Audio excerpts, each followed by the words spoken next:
All right, welcome back. This is Lag Demon Programming. I'm Bill Westlake, and we're working on building up a threading model here for ultimately what our game dungeon crawl is going to be based on our compiler design course. And yeah, we're talking about multi-threading. And we've built up this class called a message thread that takes in a message and sends it out to various subscribers, and we'll see how that's going to work. We're also going to set up a little bit different class for handling threads, probably in the next video. In this video, I want to have a way of communicating commands to this thread.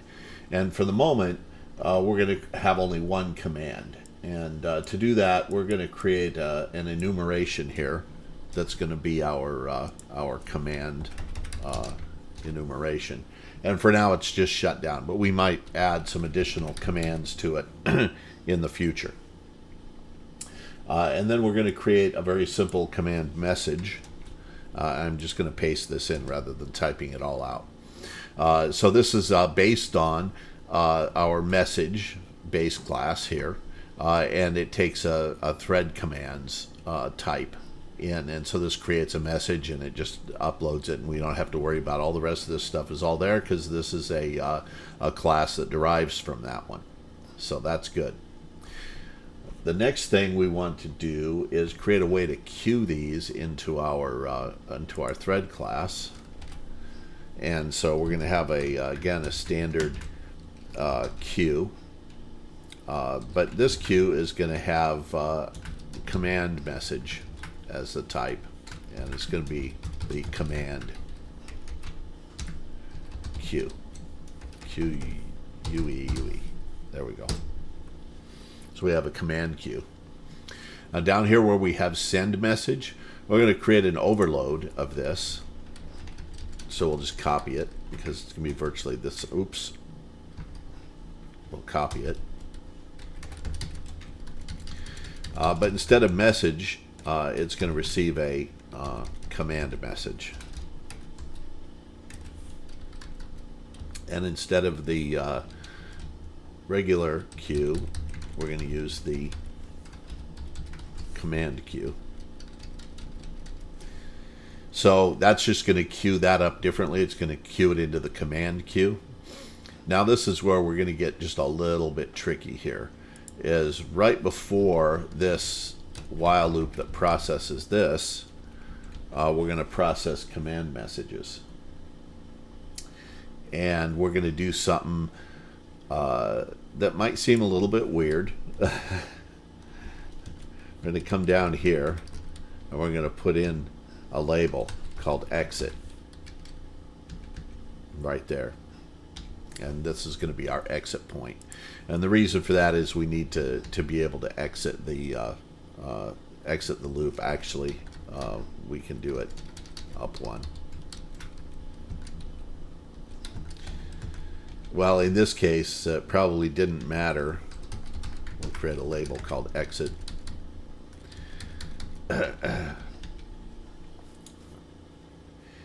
And we're going to say while not command queue dot empty,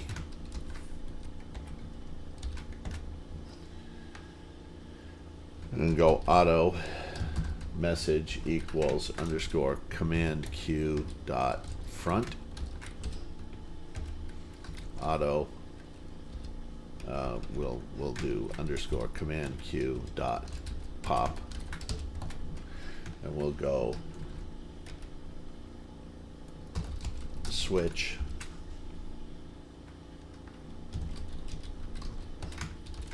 get message case, and this is going to be thread commands shutdown colon, and we're going to say underscore running equals false, and then just go to exit. Simple. Not a big fan of goto.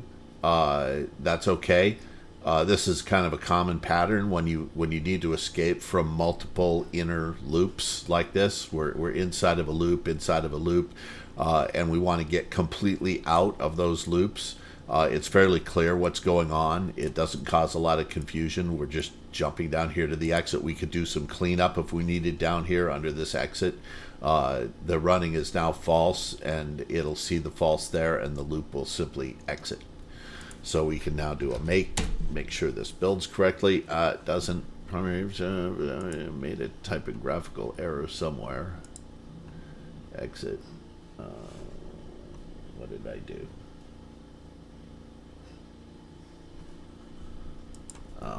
We need some kind of a statement here. While false.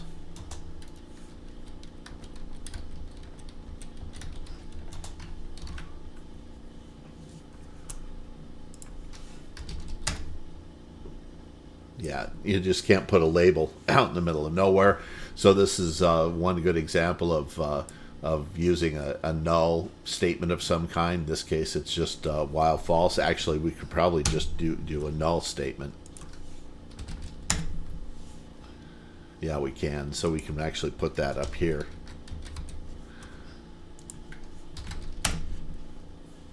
But like all things, there's a variety of ways of doing things. We just need a null statement after that exit point.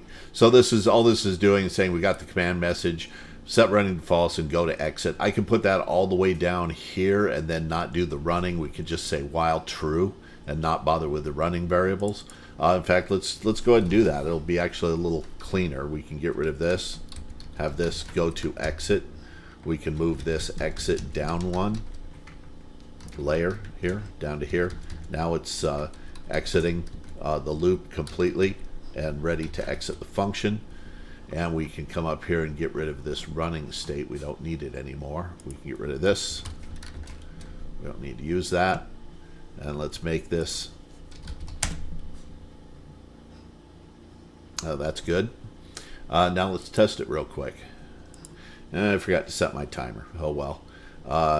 So what we want to do when we're testing it here, we've already got this stuff going and our loop going. All we need to do is send the message. So we're going to send this to MSG thread dot send message and then do a join, and it should run through that. And we might want to put a delay in here in printing these out, or in firing these messages off, just to slow it down a little bit. And we'll run it, and there it goes, runs through them all, and it just exits. We don't have to hit Control C anymore because it got the command message to shut down. It shut down the thread. This join said, yep, we're done, and we're out of here. And so that's working. We can now send commands, and we can, when we start putting this together into kind of a framework for handling different kinds of these threads for doing different purposes, and also being able to put in fact, you know, we might just add that to it right now, is we can add a function here, protected method, void, we'll call it process, and we'll take that message in. The type of message is message,